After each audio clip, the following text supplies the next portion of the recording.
Hello, guys and gals, and this is part 54 and probably our last part of our reading of Rod Serling's Twilight Zone 26 Unforgettable Explorations, the Realm of the Supernatural, adapted by Walter B. Gibson. We're going to go over the copyright information, of course, which clearly says Rod Serling's The Twilight Zone is copyright 1963 by Cayuga Productions Incorporated. Rod Serling's Twilight Zone Revisited is copyright 1964 by Cayuga Productions Incorporated. All rights reserved. This 1983 production is published by Bonanza Books, distributed by Outlet Book Company, a Random House company, and the address is there if you want it. This book was previously published as two separate works entitled Rod Serling's The Twilight Zone and Rod Serling's Twilight Zone Revisited. Printed and bound in the United States of America, and the Library of Congress information is there if you want it. And in the last part, we started the final story called The Man Who Dropped By, about a man who basically bailed people out of trouble when they were in trouble. So we are going to pick up where we left off, though we're going to start at the top of page 258 because I'm pretty sure that we can basically finish this off today. Back. There we go. Don't end up losing it. And here we go.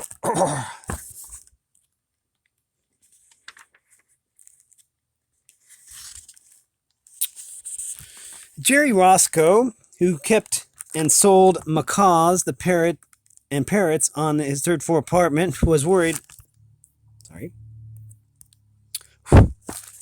Because there was a law about bringing such birds into the country. One day, a man with a customs inspector's badge walked in and threatened to seize the birds and fine Roscoe $5,000.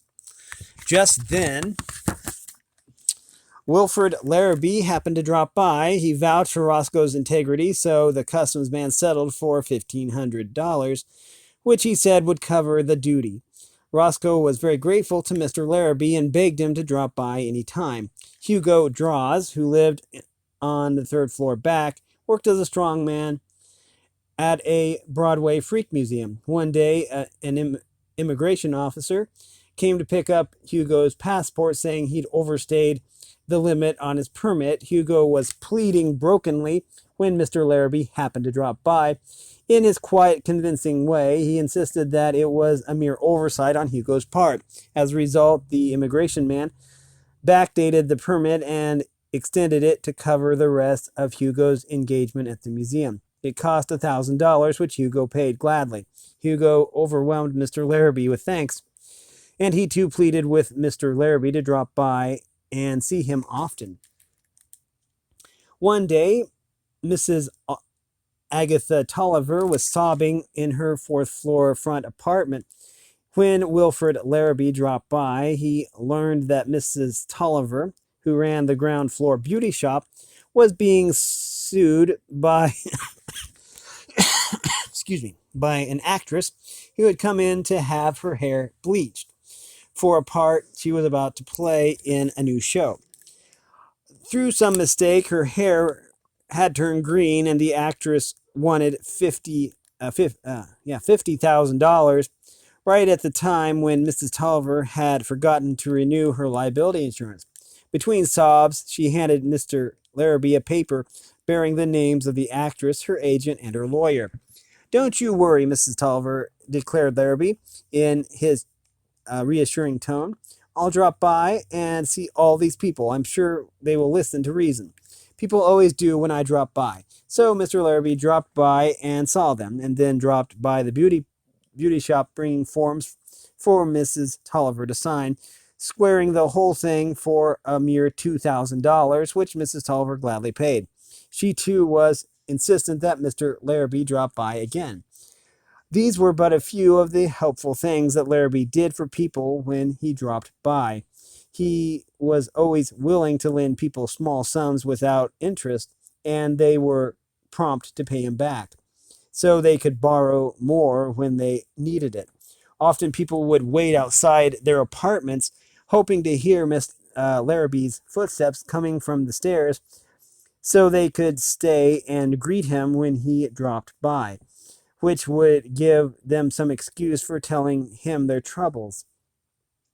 Those stairs, who served as a fire tower, and the steel steps gave out echoes when Larrabee came down them. But when he reached the hallway, his step was very light indeed. He practically glided along the way, pausing only to glance in open doorways or to knock occasionally at closed doors where there were people that he promised to see. Of course, if anyone ran into Mr. Larrabee and said hello, he was glad to see them too. Though frail of build, Larrabee was spry of step and probably was older than he looked. His cheerful voice, his perpetual smile, and his quick, bird-like eyes marked him as a man without worry. Word soon spread that Wilfrid Larrabee had sold out to a successful business and had retired early to enjoy life by making people happy. That was all the more reason why everyone at the Abingdon Arms was glad when he dropped by. That is, everyone except Milton Casper, who lived in a little apartment on the 5th floor back, just 2 stories beneath Larrabee's penthouse. Casper was a stamp collector who bought and sold rarities, but only by mail. His apartment door had a double lock to protect his precious stamps, but he seldom went out except to the post office or to the lunchroom across the street. While working with his stamps, Casper kept the window closed rather than have a chance breeze blow them away. When he needed a little air, he opened the apartment door. Then he could be seen in his small front room, busy with albums, tweezers, magnifying glass, watermark detector, perforation gauge, and other accessories of the complete stamp collector. The only person who made a point of dropping by was Wilfrid Larrabee. Sometimes when Casper was completing a rare set or studying a watermark, he would hear a slight stir behind him. Then he would snap around about nervously to see Larrabee glancing over his shoulder with an appreciative smile. I'm glad I dropped by, Larrabee would always say. I once collected stamps myself, a fascinating hobby. Fileté. I forget exactly what the term for stamp collecting is, but I think this is it. Philately, but business pressures forced me to abandon it. I'll drop by again. There were times when Casper kept the door shut while he classified his stamps. Then Wilfrid Larrabee would knock when he dropped by. If Casper didn't respond, Larrabee would repeat his quiet, methodic knocking, and Casper, deep in his philatelic pursuits, would involuntarily call, "Come in." Next, he would realize that someone was right there behind him, and he would bob around nervously to see Wilfrid Larrabee, smiling in his disarming, kindly way, and say, "Hello, Casper. I just decided to drop by."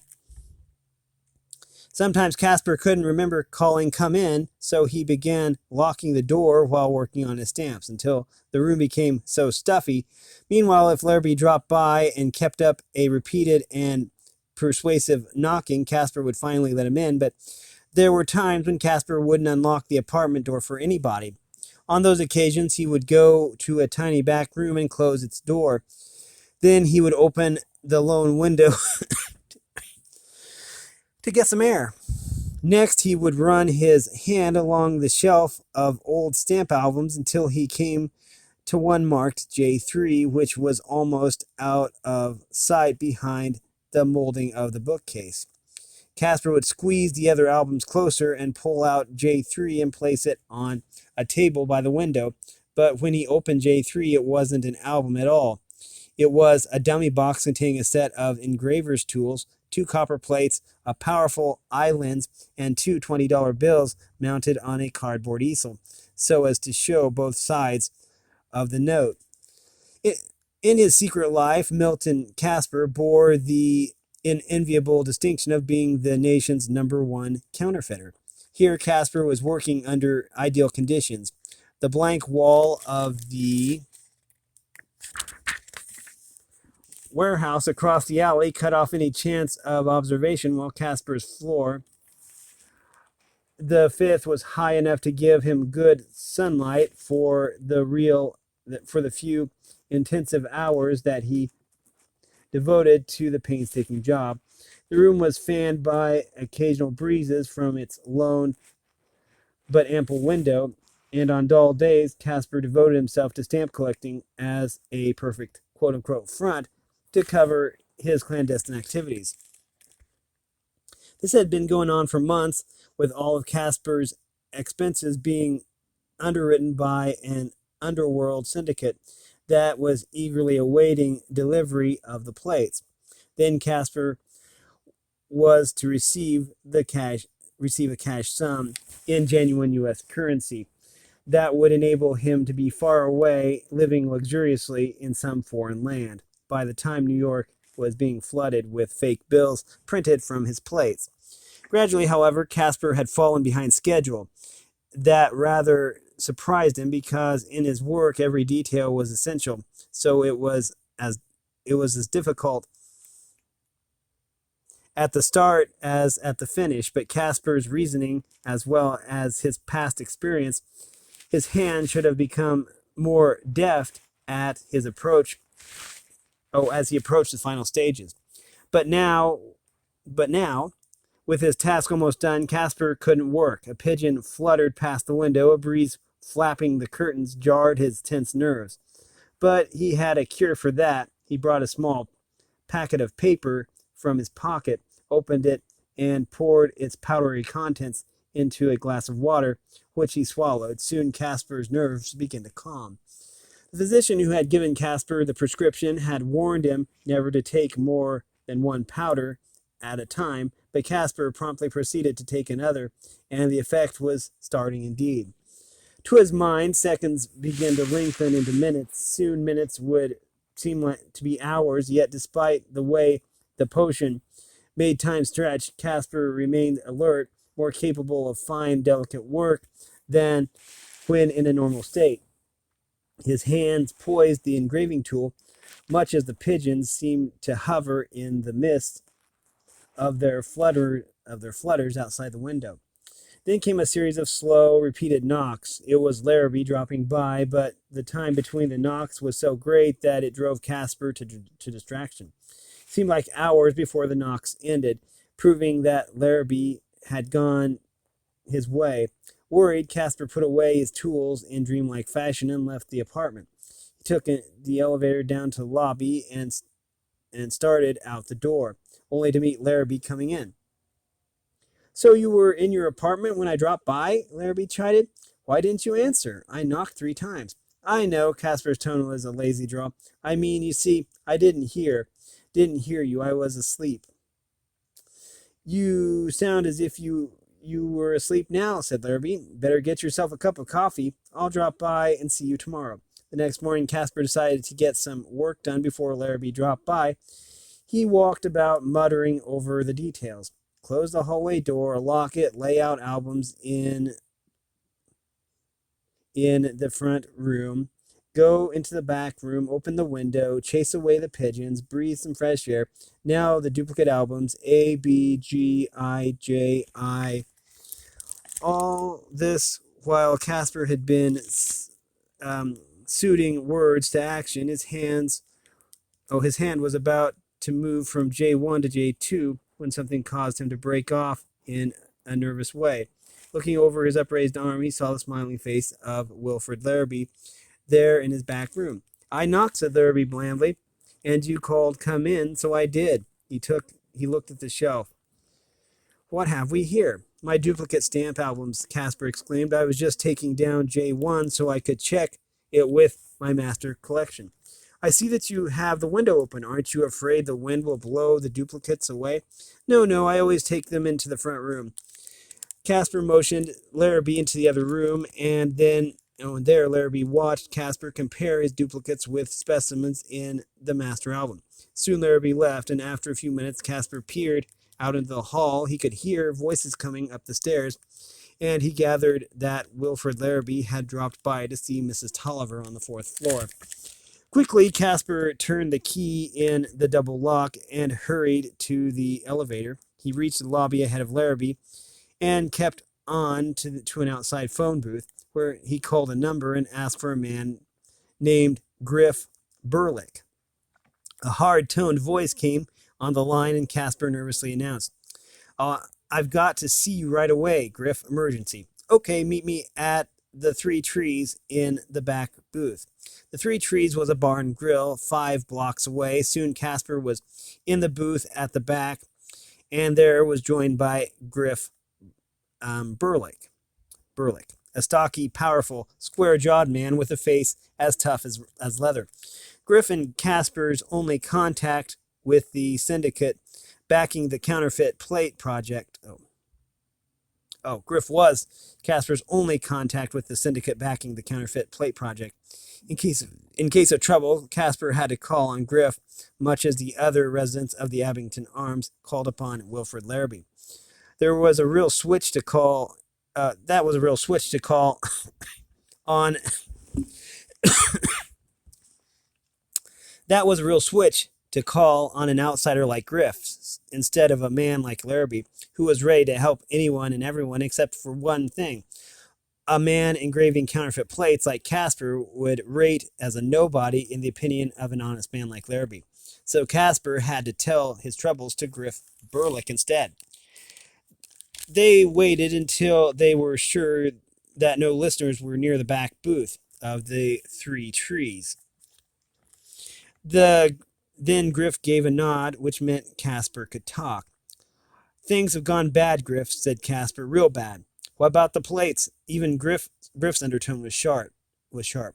You said they'd be finished by now. I don't like to be kept waiting. They'd be done by now, Griff, Casper said.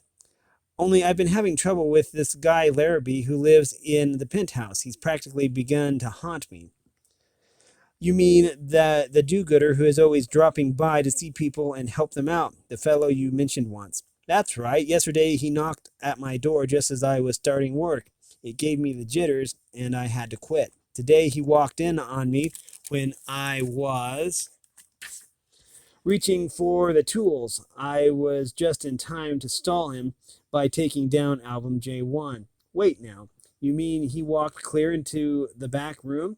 I thought I'd locked the hallway door, exclaimed Casper, but I must have forgotten it. That's just how nervous I've been getting. He claimed I called for him to come in, but I'm sure I didn't. Maybe, Casper licked his lips again. Maybe Larrabee is a T-man.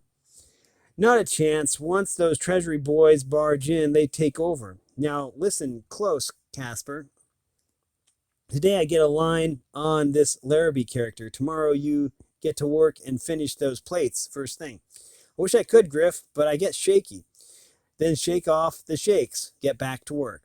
And what about Larrabee? What if he drops by? He won't. I'll go up to his penthouse and sell him some bill of goods, which should be easy if he's as dumb as most honest guys.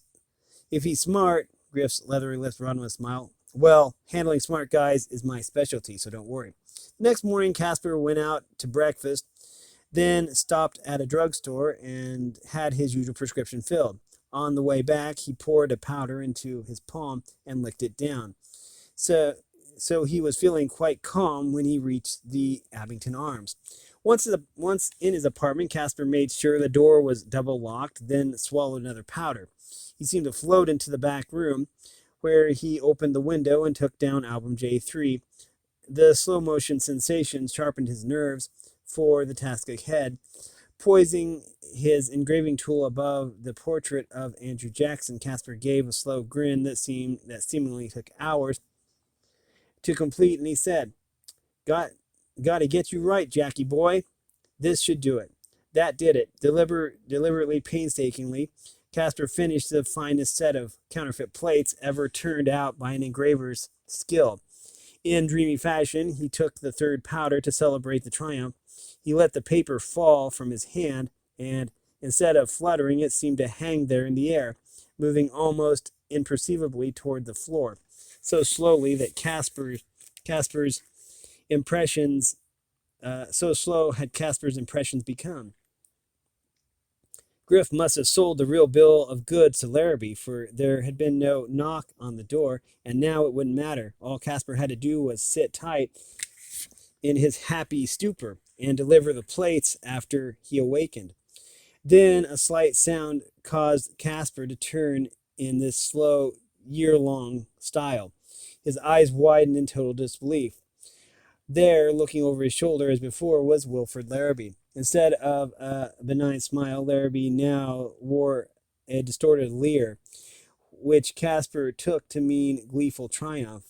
How Larrabee had come here, Casper couldn't guess, but his hand seemed to move toward Casper's shoulders, and the forefinger of Larrabee's spread right hand was pointing accusingly at those telltale plates. Now Casper, in his own labored style, was trying to avoid Larrabee's slow-motion clutch. Alert of mind, despite the illusion of a dream state, he tilted his stool and went into a prolonged fall. His hands inched toward the table, reached the plates, and took them along. Larrabee by then had begun a sidewise dive, but Casper's twist was carrying him away from it. On the floor, Casper rolled over, came to his feet, and then his knees, all in a fantastically labored way. In a chance glance, he saw Larrabee making a futile slow-motion grab several feet behind him. Then Casper loped, dream fashion, through the front room to the hallway door. Instead of going for the elevator, Casper took the stairs, and as he took prolonged leap downward, he could hear footsteps pounding after him like echoes from a far world. In the lobby, Griff Burlock was emerging from the elevator as Casper arrived. Still in his dreamy haze, Casper thrust the plates into Griff's hands as he gasped. Larrabee walked in again. He saw those. Take them. He's after me. He can't be, you fool, Griff hissed. Get back to where you belong. Sit tight. Forget you saw me. What followed still seemed slow to Casper, but it looked fast to the observers. In the lobby, Griff tried to shake off Casper as they reeled out to the street, each thrusting the plates on the other. Then there, two policemen grabbed them, and Griff pulled a gun, only to be overpowered before he could fire it. Next, Casper was in the grip of the officers, who took him back through the lobby, where he looked towards the stairway, wondering hazily why Larrabee hadn't arrived. One policeman said, "We may as well go out the back way and see the body." They took Casper with them through the alley, and there, staring up from the cement, he saw the dead face of Wilfred Larrabee. Hours later, they talked to Casper at police headquarters. The effect of the sense-slowing potion had worn off, but he was still hazy about what had happened. After admitting that the counterfeit plates were his handiwork, Casper said, "I was worried about Larrabee, who was always dropping by. Griff said he'd get a line on Larrabee and go up to the penthouse and keep him busy so he wouldn't drop by again." The police inspector swung to Griff Burlock, who was standing by, heavily bandaged. "Hear that, Griff?" "Sure, I got a line on Larrabee all right," Griff agreed. "The guy was a crook himself. He rang in phony inspectors to shake down Roscoe and Hugo. He had a fake actress threaten to sue Miss Tolliver each time. Larrabee split the take with the people who worked with him. I told him I knew his game, and he put up an argument. That was all."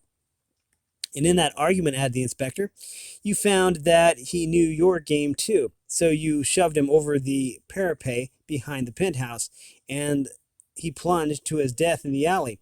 You hurried down the elevator, hoping to get away before he arrived." Griff clamped his lips tight shut, unwilling to admit the charge. The inspector turned to Casper, whose mouth was agape. "But I saw Larrabee," Casper began. "There in the back room." "You saw him," put in the inspector, "but not in the room." But if he wasn't there, then where Larrabee fell past the window where you were finishing those plates. You looked around and saw him, and the way that stuff was slowing your impressions, he looked like he was hanging in midair. He did, Casper gasped. I thought he was in the room with me, grabbing for the plates. When I ran downstairs, I was sure I heard him coming after me. But all you heard was the echo of your own footsteps in the stairway. That shows how your imagination gripped you. It sure did, Casper admitted, but seeing Larrabee was what triggered it.